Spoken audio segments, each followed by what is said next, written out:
అందరికీ నమస్కారం. 16 మంది ఐపీఎస్లకు జైలు, తీవ్ర కోపంలో జగన్. ఈ విషయాన్ని తెలుసుకునే ముందు వీడియో మీరు కంప్లీట్గా చూడండి. అప్పుడే మీకు కంప్లీట్ ఇన్ఫర్మేషన్ ఏంటో అర్థమవుతుంది. అదేవిధంగా చాలామంది వీడియో చూస్తున్నారు కానీ సబ్స్క్రైబ్ చేసుకోవడం మాత్రం మర్చిపోతున్నారు. దయచేసి సబ్స్క్రైబ్ చేసుకోండి. సబ్స్క్రైబ్ చేసుకోవడం వల్ల నేను చేసే ప్రతి ఒక్క అప్డేట్ మీరు ముందుగానే పొందగలుగుతారు. అదేవిధంగా చాలామంది లైక్ చేయడం మర్చిపోతున్నారు. దయచేసి లైక్ చేయండి. లైక్ చేయడం వల్ల ఈ ఇన్ఫర్మేషన్ అనేది మనం చాలామందికి రీచ్ చేసే వాళ్ళు అవుతాం. ఇంకా లేట్ చేయకుండా వీడియోకి వెళ్ళిపోదాం.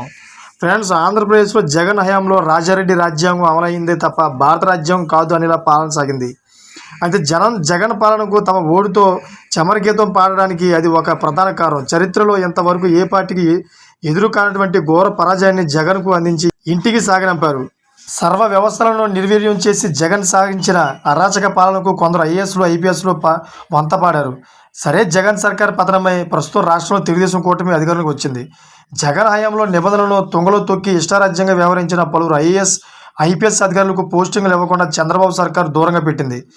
జీఏడీలో రిపోర్టు చేయమని ఆదేశించింది. సరే, పని అప్పగించకుండా అప్పనంగా జీతం ఇచ్చేసి ఊరుకుంటుందా అన్న అనుమానాలు వ్యక్తమవుతున్న తరుణంలో జగన్తో అంటగాగి పోస్టింగులు లభించగా వెయిటింగ్లో ఉన్న 16 మంది ఐపీఎస్లకు రోజు ఆఫీసుకు వచ్చి సంతకాలు పెట్టాలని ఆదేశాలు అందాయి. అంటే వారు ప్రతిరోజు ఆఫీసుకు వచ్చి సంతకం చేయాలి. డ్యూటీ అవర్స్ ముగిసే వరకు పని లేకుండా కార్యాలయంలో కూర్చుని సాయంత్రం వెళ్లే ముందు మరోసారి సంతకం చేయాలి. ఏదైనా కేసులో నిందితుడికి కోర్టు బెయిల్ మంజూరు చేస్తే పెట్టే కండిషన్లు కూడా దాదాపు ఇలాగే ఉంటాయి. సాక్షులను ప్రభావితం చేయరాదు. కేసుకు సంబంధించి బయట ఎక్కడ నోరు విప్పకూడదు. నిత్యం అందుబాటులో ఉండాలి. అనుమతి లేకుండా దేశం విడిచి వెళ్ళకూడదు అన్నది సాధారణంగా కండిషన్లు బెయిల్ నిబంధనలుగా ఉంటాయి.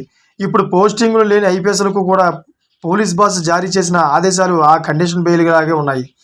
ఇదే విషయాన్ని తెలుగుదేశం సీనియర్ నాయకుడు జేసీ చెప్పారు. వారిని చూసి జాలిపడ్డారు. ఇప్పుడు జగన్తో అంటగాగి నిబంధనలకు తిలోద కాల్ చేసిన 16 మంది ఐపీఎస్లకు ఈ శిక్ష సమంజసమంటున్నారు ప్రజలు. ఇక శాఖాపరమైన విచారణకు కూడా ఉపక్రమించాలని డిమాండ్ చేస్తున్నారు. ఐపీఎస్ల విషయంలో తీసుకున్న చర్యను అభినందిస్తూనే ఐఏఎస్ల విషయం ఏంటంటూ సర్కారును జనం నిలదీస్తున్నారు. నిబంధనలకు పాతరేసిన ఐఏఎస్లపై చర్యలు ఎప్పుడైనా ప్రశ్నిస్తున్నారు. ఎందుకంటే ఐఏఎస్ అయినా ఐపీఎస్ అయినా సర్వీసు నిబంధనలతో తేడాలు ఉండవు.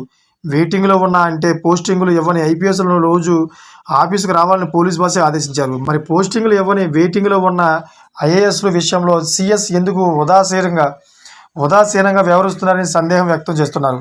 జగన్ సర్కార్తో అంటగాగిన 16 మంది ఐపీఎస్ అధికారులను ప్రతిరోజు హెడ్ క్వార్టర్స్కు హాజరు కావాలని డీజీపీ నిర్ణయాన్ని ఐఏఎస్ల విషయంలో సీఎస్ ఎందుకు పాటించలేదంటూ తెలుగుదేశం శ్రేణులు కూడా నిలదీస్తున్నాయి. జగన్ జమానాలో ఒక వెలిగి ఇప్పుడు వెయిటింగ్లో ఉన్న ఐఏఎస్ల పట్ల ప్రత్యేక అభిమానం ఏమిటన్న సందేహాలు అధికార వర్గాల్లో కూడా వ్యక్తమవుతున్నాయి.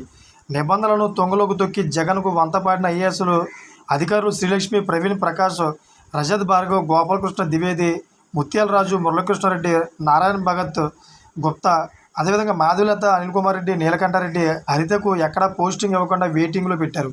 వీరిలో ప్రవీణ్ ప్రకాష్కు మాత్రం వీఆర్ఎస్ ఇచ్చారు.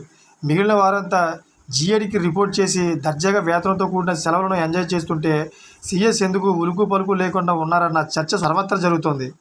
అయితే ఈ ఐఏఎస్లలో కొందరు ఇప్పటికీ వైసీపీ అగ్రనేతలతో టచ్లో ఉన్నారన్న ఆరోపణలు తెలుగుదేశం నుంచి వస్తున్నాయి.